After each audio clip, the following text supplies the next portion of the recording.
Hello and welcome to today's episode of Why Do Catholics? You'll notice this is the first episode in some time. In short, my laptop died, and after investing in some nice new tech, I'm now able to make new videos again. Today's question comes from Jack. He asks, why do we have a Pope? Love the question, here's the answer. The church is structured the way it is because when Jesus fulfilled the prophecies of the Jewish religion, he didn't abolish it but looked to bring it to its best possible expression. The Jewish faith had a priesthood with its leading figures, and Jesus adapts these things for his new religion. He establishes Peter as the head of his church during an encounter in Matthew 16, and following biblical custom, that position is passed on to his successors, who we come to know as the popes. Now that's the short answer. If you want to know the wider biblical context for why we have a pope and why that encounter in Matthew 16 is so important, let me explain further. All the way back in Exodus, God establishes a priesthood and a high priest whose role was to lead the rituals, sacrifices, offerings, and repentance for the people. When Christ came to earth and sacrificed himself for our sake, he took on the role of high priest. No other sacrifice would ever be necessary because Christ had remade the pact, also known as the covenant or testament between us and him, and he did this through his death. To take part in that pact, though, Jesus is very explicit in stating that we must eat his flesh and drink his blood as we would with many of the other old kinds of ancient sacrifices and rituals such as the Passover. This was so extreme, and the wording in Aramaic so physically graphic, though, that many of his disciples are recorded as deserting him at this announcement. Naturally, though, at the Last Supper and his later appearance to the disciples on their way to Emmaus, it is made clear that the consuming of the Eucharist is the way we fulfill this commandment. If you'd like to know more about why we believe the Eucharist becomes God, I've linked my video answering that in the description below.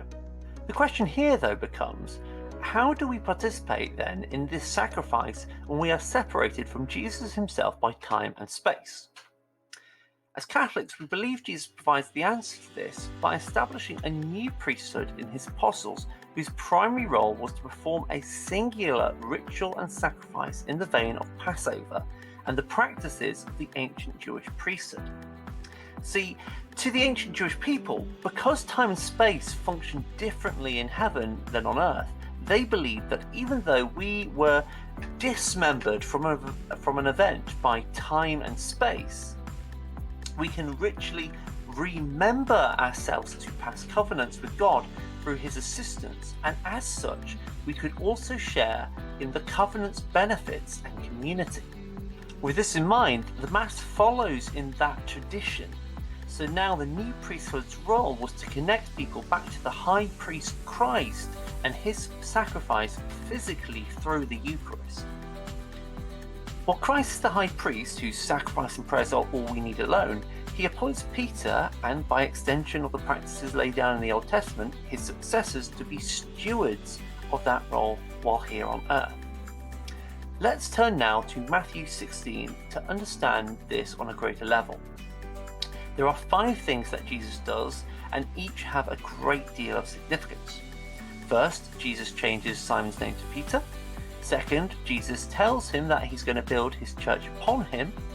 Third, he promises that the realm of the dead will not prevail against the church. Next, he gives Peter the keys to the kingdom of heaven. And finally, Jesus gives Peter power to bind and to loose. To keep things concise, and to your question though, the most important for establishing why we have a pope are the first 2, and Jesus giving the keys to the kingdom of heaven to Simon Peter. Addressing the first 2, God changing your name is of course quite a climactic thing. It symbolizes a great change has taken place within you. Your new name indicates what that change is. Abraham, for example, becomes Abraham, which means the father of many. He's made the first patriarch of the Jewish faith, and similar to Peter, is referred to in the Old Testament as the rock that the faith is built upon. By calling Simon Peter, which, as I say, means rock, Jesus is both making reference to this commonly understood Jewish tradition and nodding to his own parable of the wise and foolish builders building their houses of faith on the rock and on sand, respectively. Just as Abraham is the first patriarch of the Old Testament, Peter is the first patriarch of the New Testament. Abraham's office did not die with him, but passed to his successors. The same is true of Peter. The other things Peter does to Peter establish what his new office would entail, and here is why giving the keys of heaven to Peter is so important. Receiving keys is of course a symbol of authority, but we get a clear example of what that authority is when we turn again to the Old Testament's book of the prophet Isaiah. Here, a nearly identical passage plays out in which Eliakim is given the keys to the house of David, the kings of Israel. In doing so, he is made the steward of that kingdom. As a result, his role was to care for and lead the kingdom while his master was away.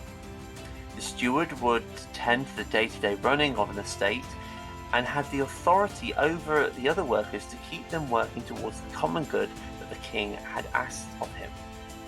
If we apply the same understanding to Peter, the papacy makes very clear sense.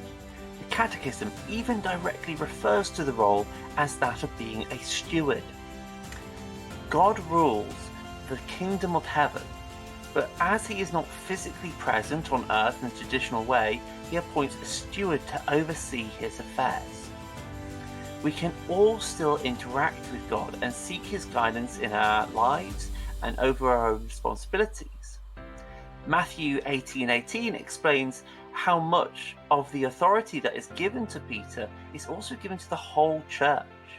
But only Peter is called the rock, and only he and his successors are given the keys to signify their responsibility as stewards to carry out the same responsibilities for the whole church. And this is why we ultimately have a pope. I hope this answers your question, Jack. If you or anyone else would like me to answer any questions on faith, spirituality, or life in general from a Catholic perspective, please do either drop it in the comments below or email me directly. God bless and have a lovely day.